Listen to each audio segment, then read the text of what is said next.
అగ్రిగోల్డ్ ఇప్పుడు ఏపీ రాజకీయాలను షేక్ చేస్తున్న హాట్ టాపిక్. గత కొన్ని సంవత్సరాలుగా అలుపెరగకుండా న్యాయం కోసం పోరాడుతున్న బాధితులు, మద్దతుగా నిలిచిన విపక్షాలు, అయినా దక్కని ఫలితం. ఈ నేపథ్యంలో బాధితులకు అండగా నేనున్నాను అంటూ బయలుదేరారు జనసేనాని. దీంతో అందరి చూపు బెజవాడపైనే. ఇంతకీ ఏం జరుగుతోంది, ఏం జరగబోతోంది ఇప్పుడు చూద్దాం. ఒక చిన్న ఆశ జీవితకాలం సంపాదించిన సంపదను కోల్పోయేలా చేసింది. ఒక చిన్న ఆశ అతడి కూతురి పెళ్లి ఆగిపోయేలా చేసింది.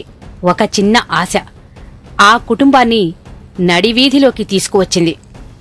ఒక చిన్న ఆశ 107 మంది చావులకు ప్రత్యక్షంగా పరోక్షంగా కారణమైంది. ఎన్నోసార్లు ఎన్నో చోట్ల ఎంతోమంది అధిక వడ్డీకి ఆశపడి ఉన్నదంతా పోగొట్టుకున్న ఉదంతాలు ఎన్నో చూశాం. అయినా అదే ఆశ వారితో అలాంటి తప్పిదమే చేయించింది. అగ్రిగోల్డ్ బ్యాంకుల కంటే అధిక వడ్డీ చెల్లిస్తామంటూ నమ్మబలికింది. ఆంధ్రప్రదేశ్తో పాటు అనేక చోట్ల తమ ఏజెంట్ల ద్వారా వేలాది కోట్ల డిపాజిట్లను రాబట్టింది. అగ్రిగోల్డ్ 7 రాష్ట్రాల్లో సుమారు 40 లక్షల మంది నుండి 22,000 కోట్లు వసూలు చేసినట్లు అధికారులు నిర్ధారించారు.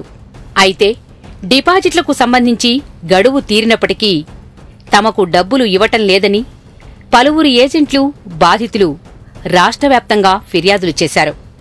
విచారణ అనంతరం విజయవాడ, ఏలూరు, నెల్లూరు, అనంతపురం, కడప, కర్నూల్ తదితర నగరాల్లో కేసులు నమోదు చేశారు.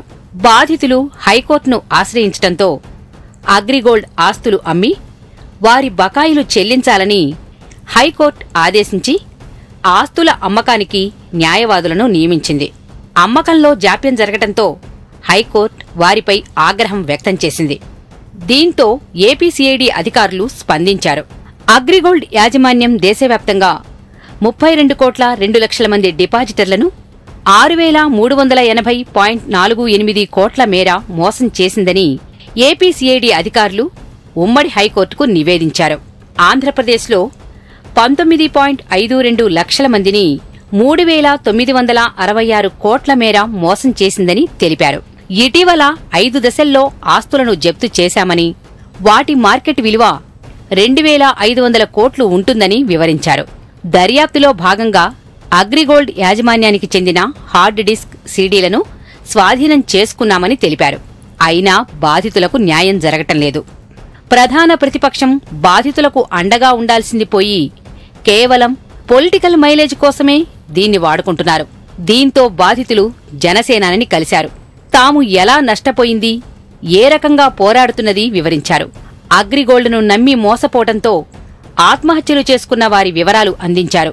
వారి పరిస్థితి విని చలించిపోయిన పవన్ బెజవాడలోని తుమ్మలపల్లి కళాక్షేత్రంలో ఉదయం 11:30 అగ్రిగోల్డ్ బాధితులతో సమావేశమయ్యారు. గన్నవరం విమానాశ్రయం చేరుకున్న పవన్కు జనసేన సాదర స్వాగతం పలికింది. గతంలోనూ ఉద్దానం కిడ్నీ బాధితుల విషయంలోనూ తీవ్రంగా స్పందించి వారికి అండగా నిలబట్టమే కాకుండా ప్రభుత్వానికి నిర్దిష్ట గడువులోగా ఆ సమస్యను నివారించే చర్యలు చేపట్టకపోతే తానే రంగంలోకి దిగుతానని అల్టిమేటం జారీ చేయటంతో ప్రభుత్వ యంత్రాంగం ఒక్కసారిగా కదిలింది. ఇప్పుడు అగ్రిగోల్డ్ బాధితులు కూడా ఇదే ఆశిస్తున్నారు. తమకు అండగా నిలిచి న్యాయం చేయగల ఏకైక వ్యక్తి జనసేనానే అని. జనం కోసం, జనం మనిషిగా ఎక్కడికైనా వెళ్లగల సత్తా ఆయనలో ఉందని ఒక అగ్రిగోల్డ్ బాధితురాలు తెలిపింది. ఒక మహిళ తాము ఏజెంట్లుగా డబ్బులు వసూలు చేసి అగ్రిగోల్డ్లో జమ చేసినప్పటికీ అగ్రిగోల్డ్ చేసిన మోసానికి తమను బాధితులు ఎలా కొట్టింది రోదిస్తూ చెప్పుకుంది. మరో మహిళ మాట్లాడుతూ తాము ఇన్ని రోజులుగా ఉద్యమిస్తున్నామంటే అందుకు కమ్యూనిస్టుల సహకారమే కారణమని, గత ఎన్నికల్లో బీజేపీ, టీడీపీలకు సపోర్ట్ చేసిన పవన్ ఇప్పుడు చంద్రబాబు మెడలు వంచి తమకు న్యాయం చేయాలని అర్థించింది. ఇలా ఏపీ, తెలంగాణ, ఒడిశా, కర్ణాటక నుండి వచ్చిన బాధితులు తాము ఎలా నష్టపోయింది, ఎలాంటి అవమానాలు పొందింది కన్నీళ్లతో చెప్పుకొచ్చారు. అగ్రిగోల్డ్ అంశం కోర్టు పరిధిలో ఉన్నందునే ఇన్ని రోజులు మాట్లాడలేదని, బాధితుల ఆవేదన విన్న తర్వాత ఏం మాట్లాడాలో పాలు పోవటం లేదని అన్నారు. 107 మంది ప్రాణాలు కోల్పోవటం నిజంగా బాధాకరమన్నారు. అగ్రిగోల్డ్ ఆస్తులున్నా వాటిని అమ్మి బాధితులకు న్యాయం చేయమని కోర్టు స్పష్టమైన ఆదేశాలున్నా ప్రభుత్వం ఎందుకు స్పందించటం లేదో అర్థం కావటం లేదన్నారు. 8కి పైగా రాష్ట్రాలలో అగ్రిగోల్డ్ బాధితులు ఉన్నారని, అలాంటప్పుడు అన్ని రాష్ట్రాలు సమన్వయం చేసుకునేందుకు ఒక ప్రత్యేక టాస్క్ ఫోర్స్ ఎందుకు ఏర్పాటు చేయలేదని పవన్ ప్రశ్నించారు. సహారా కుంభకోణం, నారదా స్కామ్ విషయాలలో స్పందించినట్లుగా ఇక్కడ ఎందుకు స్పందించటం లేదన్నారు. చెప్పుల చప్పుడు వింటేనే ఏజెంట్లు ప్రాణాలు అరిచేతుల్లో పెట్టుకునే పరిస్థితి ఎందుకు వచ్చిందని, వారి ప్రాణాలకు రక్షణ కల్పించాల్సిన బాధ్యత ప్రభుత్వానిది కాదా అని జనసేనాని నిలదీశారు. ఇప్పటికైనా అగ్రిగోల్డ్ ఆస్తులు గుర్తించి నిపుణులతో చర్చించి వాటి విలువ అంచనా వేసి ఒక శ్వేతపత్రం రిలీజ్ చేయాలని, అదీ వీలు కాకపోతే స్పష్టమైన సమాచారం బాధితులకు స్వయంగా ముఖ్యమంత్రి చంద్రబాబు ఇవ్వాలని డిమాండ్ చేశారు.